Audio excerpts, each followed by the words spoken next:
Alan in the United States. Okay, thank you. If you speak French, feel free to call me Alain, je or Jacques, which is in fact my first name. Je parle juste un petit peu de français. Ah, super. Ok, c'est bien. I should have known. On va continuer en anglais. Bienvenue à Harwich.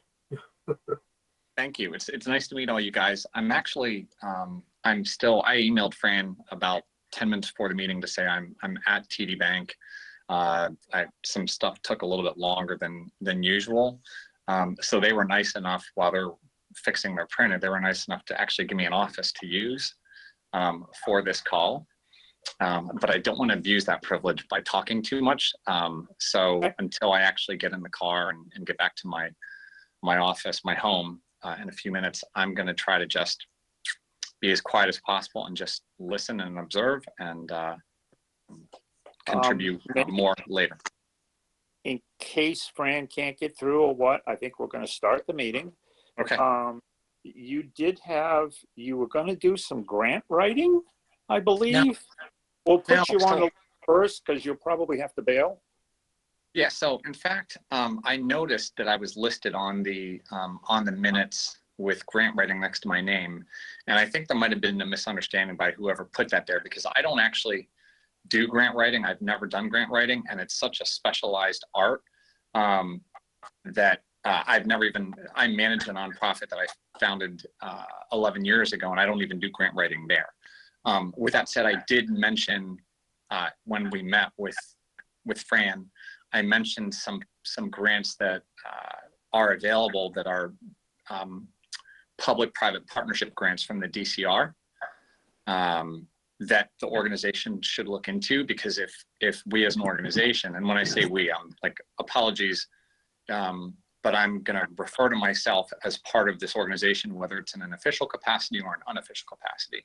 Now that I live here in Harwich and I'm incredibly passionate about cycling, I've gotten involved with you guys. I've gotten involved with Friends of the Cape Cod Rail Trail, and I'll speak about it in the first person, even though it may not be an official thing.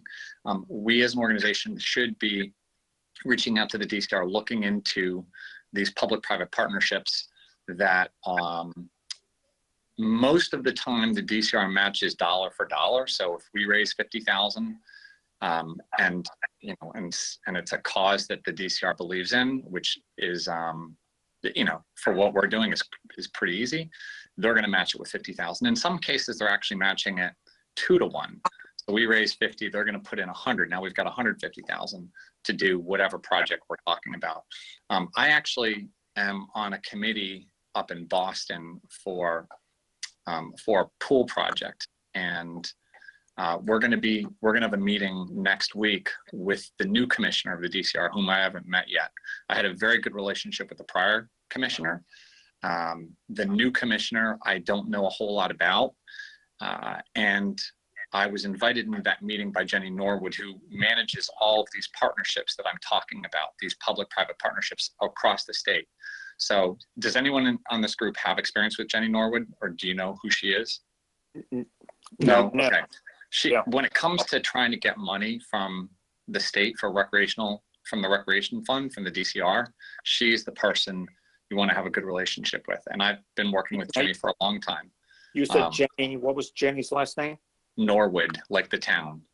So in fact, her name is Jennifer, but she goes by Jenny.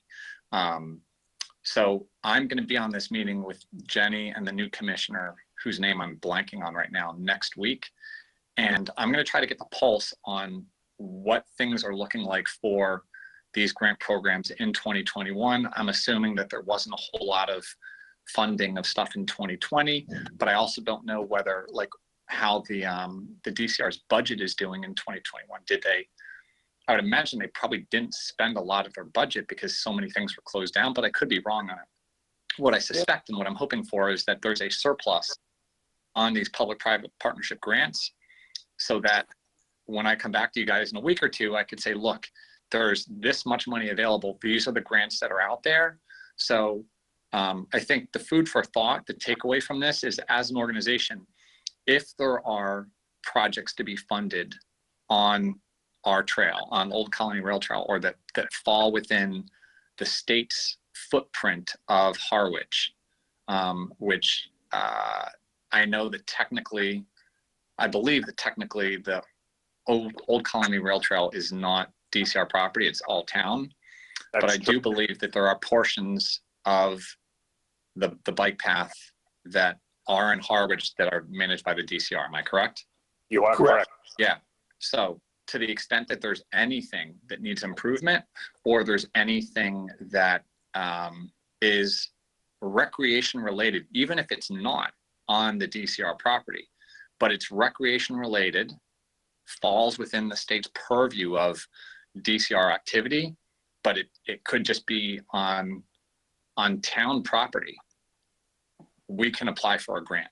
So things to think about are, obviously improvements to the existing paths, things like pump tracks, cycling parks, cycling infrastructure, trail maintenance, things along those lines. And I mean, you guys have been doing this a lot longer than I have been. I have not been involved with Bike Squad PC for a very long time. I was a competitive cyclist for a long time.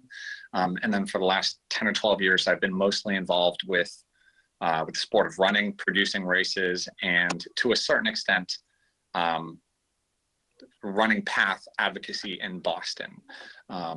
But, in my mind, the experience that I've built over the last 10 or 12 years, working with the DCR in Boston and producing road races and learning what it takes to get permission to expand a path or to do something on the path, was all just a dress rehearsal for returning to the sport of cycling, which is what I did for a long time, and taking that experience and helping the sport of cycling. And I'm now living in Harwich, so Harwich is going to be the start of that advocacy. Well, that was going to be one of my questions today, actually, as a sub after the meeting, was, where are, and you're going to answer that, after your meeting, where can we get money? One thing that we never knew is how to get grants and things of that nature. And one of our members, obviously is part of the DCR here in Brewster. So, but that was going to be one of my questions. Didn't know what, where to go get these things. And so on that front, when they come and get, and maybe we'll be able to learn a little bit more as to how we go after getting some money to be able to do some of these things, which I would really appreciate. Anything else? That sounds great, Alan. Alan, that really sounds interesting. And I'm a retired dentist and have become active in riding over the last few years. And boy, would I ever love to just ride a little bit with you and pick your brain and have you tell me things. And so you might not be interested in all that, but maybe when the weather warms up, oh gosh, give me a date and a time and I'm there. Well, A, I love doing it. B, we don't need to wait for the warm weather unless you need to. No. Because I'm proof. And C, I'm going to have probably just as many questions for you regarding dental stuff because I'm actually going through a whole lot of dental. So, wow. Well, maybe we could trade. We might as well go through the agenda. You're all set, Alan, then? Yeah. All right. I'm going to be listening, but I'm going to mute, okay? That's okay. That's fine. Yep. And if you got to shoot out, just go out and we'll be good. Hi, Jackie. Good to see you. Good to see you, Jackie. Oh, we can't hear you. You must be muted. Probably, what is it, the right one? Up on the top? You can see whether you're muted or unmuted. No, we still can't see you. We can't hear you. Can anybody hear? No. We can see your webcam. It's got to be Can really. you hear me now? There you go. We can hear you now. Yeah. I learned it. Fantastic. For some reason, we cannot find Fran, so we decided we had a quorum with you on board. So we figured we'd go through the notes quickly and kind of go from there. I'll go through old business. It looks like, oh, all right, let's go through, because I knew Alan probably had to run real quick. Everybody approved the November minutes, the quick brief minutes that I sent out? Yes, I approve them. Done. And Andrew, you know, if you don't mind, unless you really, really want to do them, since you're doing something already, I'll do another brief minutes and send them out. Is that okay with you, or do you prefer to do them? Whatever you'd like, no problem. No. Either way. I'll do a, But I'll do a quick. that's fine. And okay, old business. Hey, Alan, yeah, we did find one grant that I tried last year, and I just finished it the other day, and sent it in to Mass Trails. So we'll see what happens this year. I know last year, you know, nothing happened. You know, we just, either they weren't allowing any money or whatever, but I did put it together, and I did send it out the other day.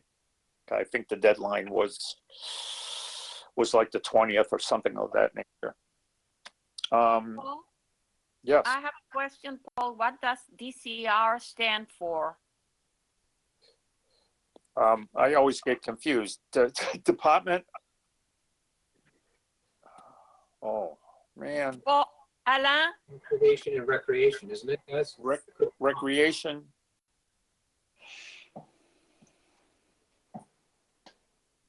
Department something recreation? Isn't it Department of Conservation and Recreation? I could be wrong. Well, Yeah, the C works. It's, Okay. yeah. As far as a quick update on the depot street lights, I mean, I think I sent it all out to you. You know, they put them up, which is great. Yeah. Drove by and I had all kinds of obstructions. Like people could never see the one heading into, actually heading into Harwich. So they did fix that. I don't know if you guys saw that.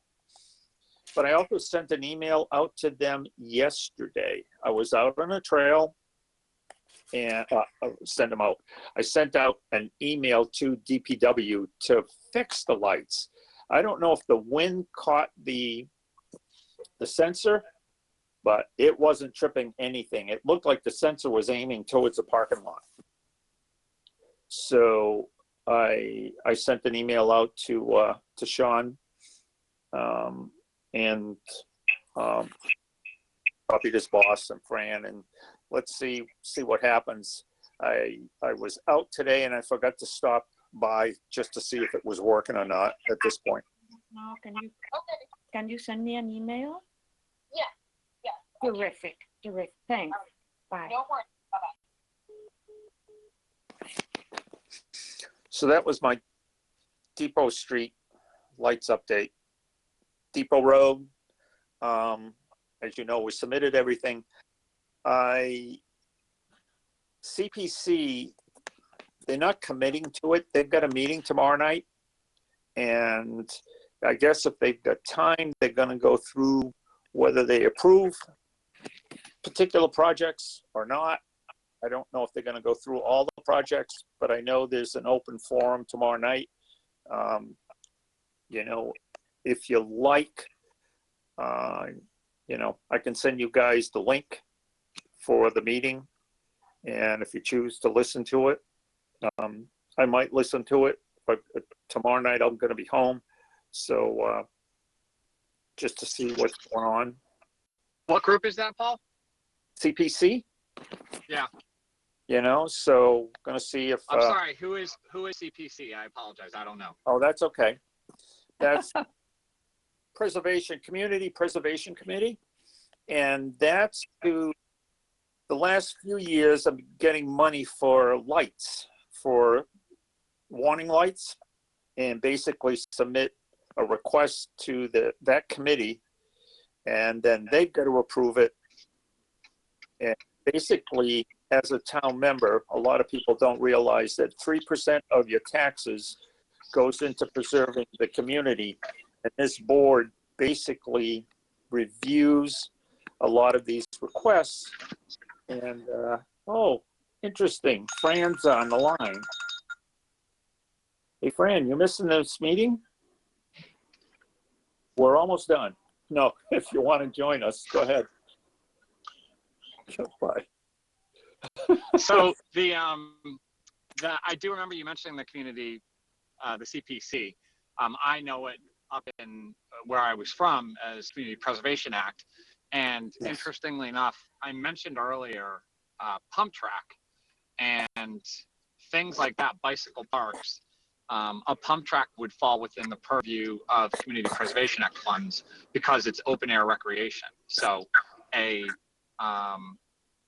that could be something that could in fact be funded at the state level by the DCR and by the Community Preservation Act funds, or CPC as it's called here in Harwich.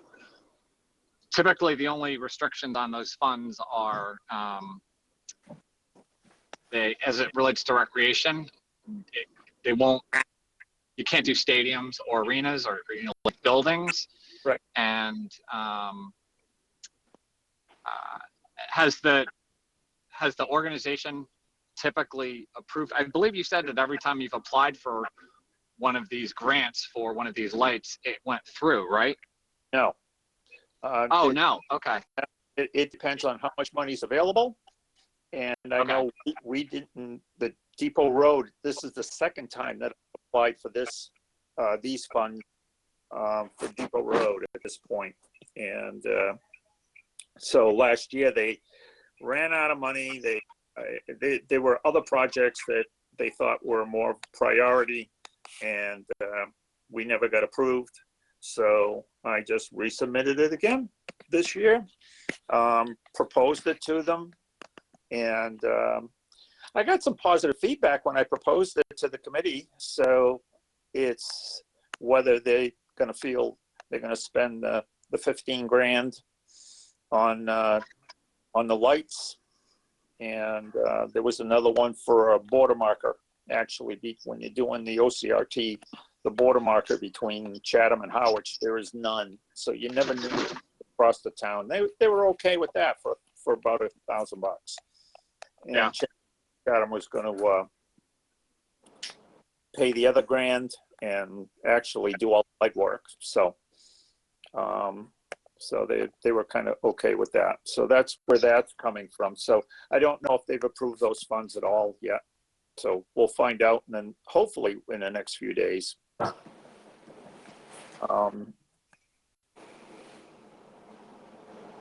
Is that an annual application process? Say that one more time. Is that an annual application process where there's like a short window to submit and then it closes for 9 months or something? That's correct. Yep. It's not too well a short window. I think from July to October, the window was open, and then I think October 1st it had to be all into them at this point. So Okay, I'm here now. You are. Where? At my desk. I guess next on we kind of went through everything. I gladly go through quickly again. Andrew, I know you were up next as far as writing the article now that everybody's here. Sure. So our brief report that gets included in the big compendium of annual reports is due Friday. A lot of the committees that have their finances tied to the town finances, things like that, submit page after page of financials and everything. The precedent with this group has been to submit, Fran has sort of preferred just a few paragraphs of what we did. So I sent, before this meeting started, I sent everyone a copy of what we submitted in 2018 and a really, really rudimentary, incomplete, partial report of what we can submit for 2020. And since my, attendance has been really sporadic this year, I was just, going to ask for everyone's input as to what more to include in the 2021. And we'll put that in and get it to them by Friday. So if people want to email me, I can certainly make the additions, subtractions, changes, modifications, anything. Or if people want to do it themselves, that's fine too, because it is the only parameter they've specified is that this has to be submitted in 12-point Microsoft Word in Times New Roman and submitted to the email addresses that I put on the email. So, I didn't attach it as a PDF. I attached it as a Word file so people can certainly do some editing. But, we should at least have one person who sort of collects all the suggestions and editing and then submits it by the end of the day, Friday.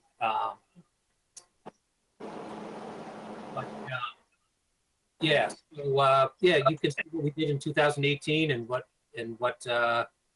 we just need to finish the one for 2020, and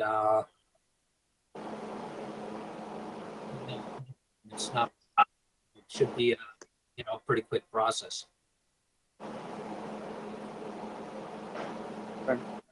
So basically, hopefully, whether they want to doctor it themselves or, from my perspective, maybe it's best send it out to you, and that way you can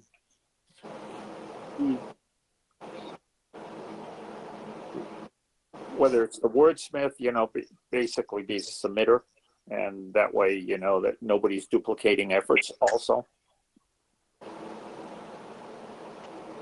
But you need something quick, is the bottom line.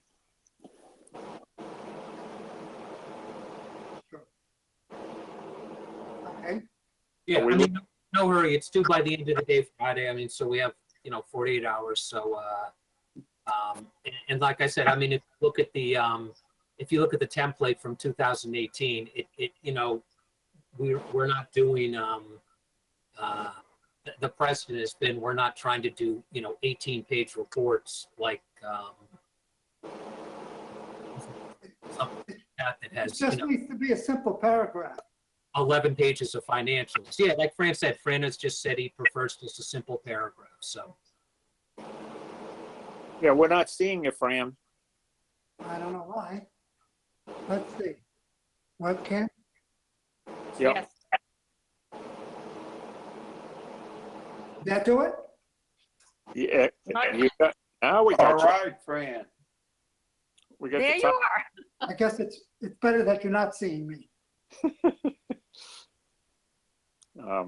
Alan, are you walking around with your phone and on the meeting?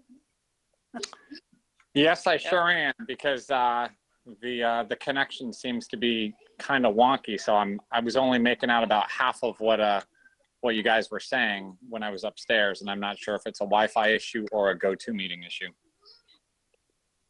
Okay. We'll have our expert look into that. So Fran, basically, after the phone call and everything, we decided we had a quorum, so we decided to start.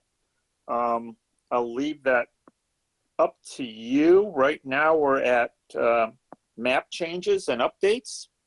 We started to go down, and I know we still got to get back to Jackie's question after, but I guess. Fran, did you have a chance to send the email to everybody that Susan Klein sent me? No, I didn't. Oh. No, I get it. Okay, I can talk about it right now or later, whenever you tell me. Talk about it now.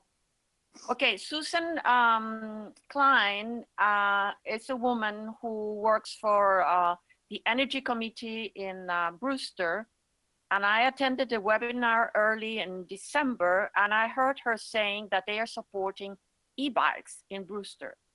And I mentioned this to Fran, and he suggested that I remind him during this meeting.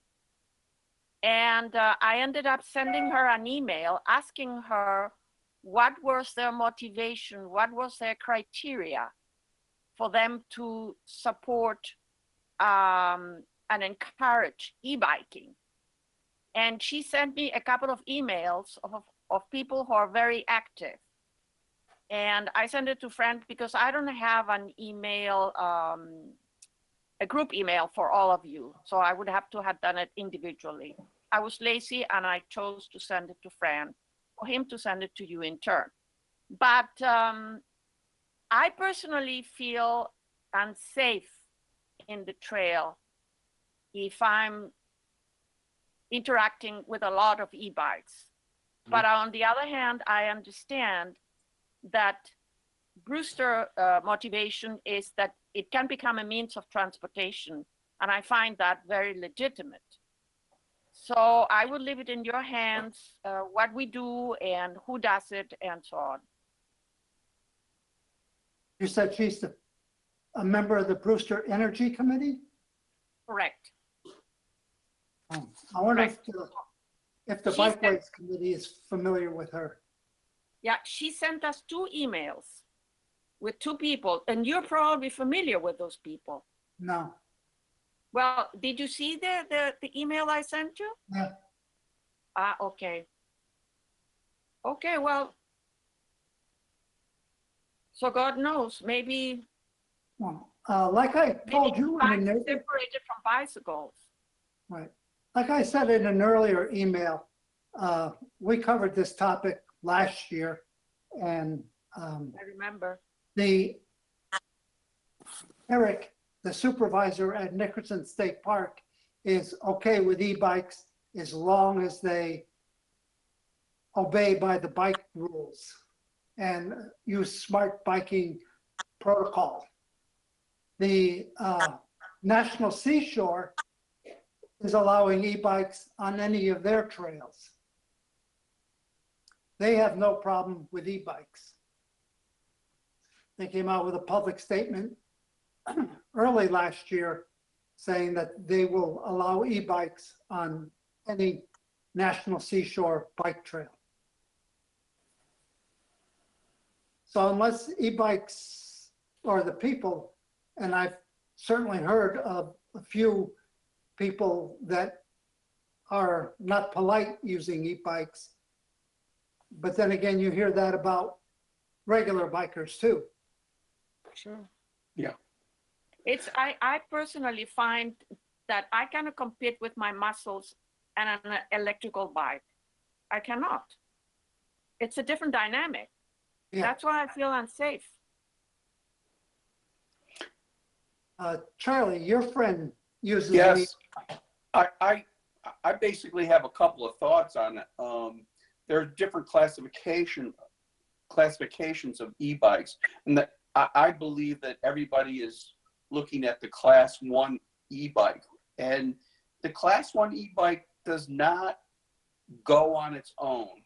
It is a pedal assist, where if you stop pedaling, the bike stops.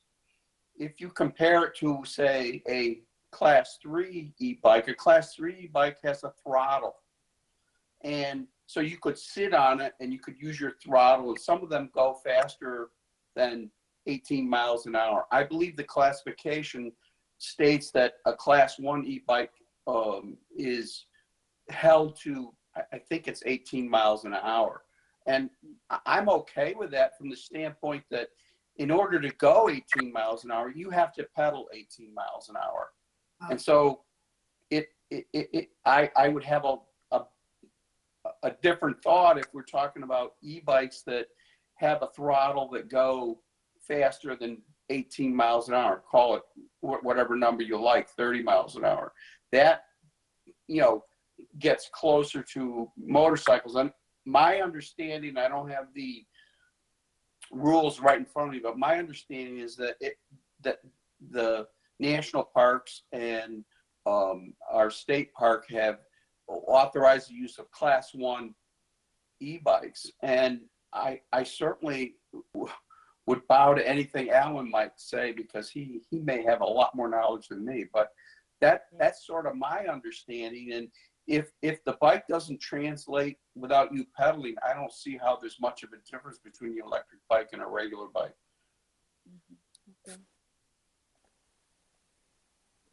Do we know what the bike shops offer? I believe that they offer the class 1, Fran, and I do believe that the class 1s are capped off at 18 miles an hour. And again, I think 18 miles an hour is probably really pushing it for the bike trail. But if you could pedal 18 miles an hour, there's no rule to say you can't go 18 miles an hour. I mean, there are places on that bike trail where I think that would be pretty unsafe, but nonetheless, you know, the e-bike doesn't allow you the capability of going through that area at 18 miles an hour just sitting on your bike. You'd have to be pedaling at that speed to sort of get the bike to add pedal assist. So it's not like you pedal at 2 miles an hour and the e-bike takes you up to 18 miles an hour. It just maintains that 2 miles an hour by assisting you, say, when there's a hill or wind or whatnot. So I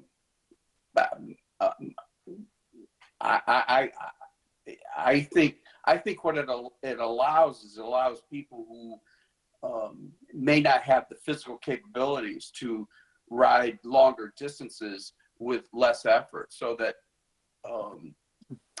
our aging population, which I am a member of, as you lose capabilities, you still can ride longer distances and use less effort, but you still have to pedal that bike. I don't know if that makes any sense. It sure does. So, you know, for my own self, I see them as a wonderful addition, and I think that they bring forth people who would not be out there riding. I'll use the example of my friend who had a heart attack and he has a pacemaker. We ride 20 and 30 miles on the bike trail, and he's able to do that. He would not be able to do that with a pedal alone bicycle. But he's not, you know, we're going 12, 13, 14 miles an hour. But I mean, he has to pedal that to get his bike going to that speed, shall we say. So it brings a form of exercise to him that he probably would never have gotten to. And he's able to do it at a very safe way, not overtaxing his heart, shall we say. Very good. So nobody seems to object to e-bikes. Do we put out a statement saying that the Bikeways Committee approves of e-bikes on the old Colony Rail Trail or on the Harwich section of the trail? What do we gain from the statement? Nothing? Well, I would support Jack's opinion that we potentially lose something by making a statement, because it could easily be interpreted as an endorsement of e-bikes, which isn't necessarily wrong, but being mindful of the fact that there are people out there with class 2 and more importantly class 3 bikes that are just flying along the trails. And at the end of the day, it's the rider, it's not the bike, right? You know, like with pit bulls, it's not the dog. The same thing here. And I've been in Jacqueline's shoes where I've been, you know, I mean, I can go 40 miles an hour with my own legs, and yet I'll get passed by somebody who's on an e-bike, and it scares me. And because they're on class 3 bikes. And by making a that we support e-bike, it could very easily be an endorsement, be interpreted as an endorsement, and make these incidents of riders being irresponsible on e-bikes more frequent. And unless there's something to gain from actually making a statement that the trail supports e-bikes, I would caution you against doing so. Okay. Yeah, Alan, could I make the agree. observation that I actually agree 110% with what you're saying. And I think if we looked at that rule written by the national parks and by Nickerson, it says that they allow the use of Class 1 e-bikes only. Right. And so that's how that would sort of be my response back. And, you know,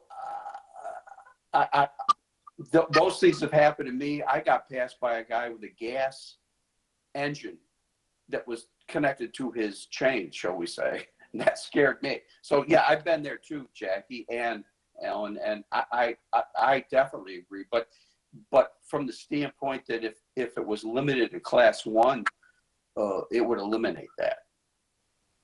So it sounds to me like, Charlie, you're making a case that there is something to gain by making an announcement. And the announcement is not just that we're supporting e-bikes, but that we are supporting Class 1 e-bikes only. So the benefit that we're pursuing is to restrict and discourage the use of Class 2 and Class 3 e-bikes.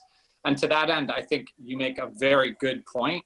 It's a great counterpoint that there is actually a lot to gain when you think about it that way from making an announcement. So I think if we start to see, or if we are already seeing, you know, a frequency of e-bikes that are clearly Class 2 or Class 3 and not being used appropriately. Look, e-bike, sure, go for it, but you better slow down when you're near other people. Like if I want to work on my mile time when I'm running, I'm not going and doing my mile, you know, on the path when other people are there. I'm either going and doing it on the track, or I'm doing it when there aren't a whole lot of people on the path, because you scare people when you run past them at like a 4-minute 52 clip. It freaks them out. And it's the same thing with e-bikes we've seen.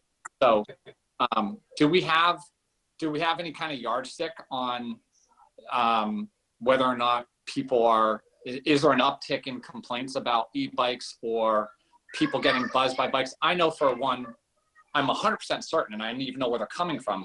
There's a guy that's riding an actual motorcycle, like a dirt bike, on the bike right behind my house here. So I'm just 2 houses east of Lover's Lane on the bike path. And there's a guy that comes on, I've been able to follow his paths in the dirt. He enters the bike path about a half a mile to the east of here, and then he heads west, past the hospital, and he does this at night. And I apologize about the noise. And he's doing this. I mean, he went by my wife and I with our kids. He was doing easily 35 or 40 miles an hour. Oh, and, yeah. That, you know, by making a statement that we support e-bikes that are Class 1 and are discouraging and prohibiting Class 2 and Class 3 e-bikes. Actually, there's something positive to gain from that announcement. Yeah, and I think I would say, you know, Class 1 e-bikes, and sort of emphasize the maximum speed on that. No faster than, I believe it's 18, Alan. I might be wrong about that, but I think it's 18. So, you described them perfectly, Charlie. You described them perfectly. Thanks. Class 1 is an e-bike that will go up to 18 miles an hour. There's no throttle. You have to be pedaling. When you stop pedaling, it slows down. Class 2 can have a throttle, and it can continue going even if you're not pedaling. And Class 3 is just, they go up to, I believe, 28 or 30 miles an hour. And they're almost like mopeds. Yes. Yeah. Yeah, that's my understanding. I do happen to know that there's a lot of people riding the Class 1 e-bikes, and they're getting harder and harder to tell. The manufacturers are making them look more, it's just harder to tell that they are e-bikes. And there's quite a few of them out there, I think, when you really start looking at it. And I absolutely agree with comments made by both Jackie and Alan that the speed is very critical, and being, you know, respectful of other people when you're riding that bike. And I think for the most part, if you're pedaling at that kind of speed, I think 18 is probably okay. I probably don't ride that fast. I'm trying to ride more like 15. But are there any restrictions on path usage right now as it relates to mopeds and motorcycles, or is it just? There's a general state, there's no motorized vehicles. right. Okay. So it's scofflaws regardless. Right. Yeah. Well, you know, I mean, I think there's a strong case here that clarifying support for class 1 and excluding class 2 and class 3 could increase education about what is what's out there and what is not permitted. And I think ultimately I'd like to believe that the more people that know, the more people are going to play by the rules. There's always going to be someone who just doesn't give a crap, and they're going to blow past people, whether on, you know, I mean, I see guys that are on regular human powered bikes like our bikes, and they're just ripping along at, you know, 23 miles an hour, and they're passing people that are walking, and they're buzzing them by like less than a foot. Yeah. And that's, you know, like, we can't ban bicycles, we just have to ban jerks. Well said. That's all we have authority to do, is to post something for the Old Colony Rail Trail, and hopefully we could get Chatham to agree to our wording, but we have no jurisdiction over the Cape Cod Rail Trail, although we could send Erica an email saying that this is what we propose. Right. Paul, did we cover all the other agenda items? No, we had basically, and I'll leave it up to the other guys. I can fill you in after the meeting, or, you know, there's one other, and that's the map changes. You know, there was the map changes. I didn't know, I know I haven't sent you any. I think what Richard did last time really covered a lot of things. I mean, I looked at the map, but, and I think we all agreed as to what Richard proposed. I don't know anybody else. I have not heard from anybody. What about your 3 agenda items? Yep. We can go through them quickly. I did submit a Mass Trails Grant Depot for Depot Road. I finished it the other day and submitted it, and so that's done. Usually I don't hear back till roughly June. Depot streetlights, everything. You saw my emails, and you know, so, and I updated everybody else as to what's been going on with those. Depot Road, CPC, I'm hoping for them to start making decisions on some of these applications tomorrow night. So what I can do is, if anybody wants to listen to their meeting, I can send out the link to everyone. And, you know, if you want to listen to it, or, you know what, 2 or 3 days later, which I did one night, fast forward through it, you know, just go look at the online version and just kind of fast forward through it and kind of go from there. But that's up to you guys. I told them I would send them the link. And Alan kind of brought us up to date. I guess he's going to be meeting with, I know he's gone now, but he's going to be meeting with some, I guess, some pretty senior folks from the DCR next week. And one particular person, Jenny Norwood, I guess, is, you know, has, I guess they discuss and review grants for the DCR. So he believes that there's, you know, maybe some opportunity that could come our way. And Alan will fill us in. Did I get that correctly? Roughly, Alan will fill us in, you know, after the meeting, whether, I don't know whether via email or whatever, and or the next meeting, he can update us. You know, it's something that, you know, Eric doesn't get involved with, but it sounds like Alan is very involved at a senior level in the Boston area. So maybe we can get some help from him. Okay, very good. Promising. Yeah. Very good. Yep.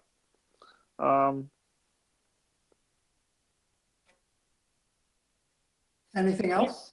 I don't think there was anything else. I mean, we went through it pretty quickly. Oh, Alan's, And Andrew's going to be going through the article. That's what it was, Andrew's article for the town. And he's looking for, he sent us all emails, and he's looking for our suggestions to help him out for the report. And then we were just going to obviously adjourn. February 17th, still a good date, I guess. I don't know. is Everybody good with that? I'm good with it. Anybody have a time difference that they would like to move the meeting to? No? Alan, are you okay with this time? 4 Can we o'clock? move that to 5 rather than 4, guys? Is that?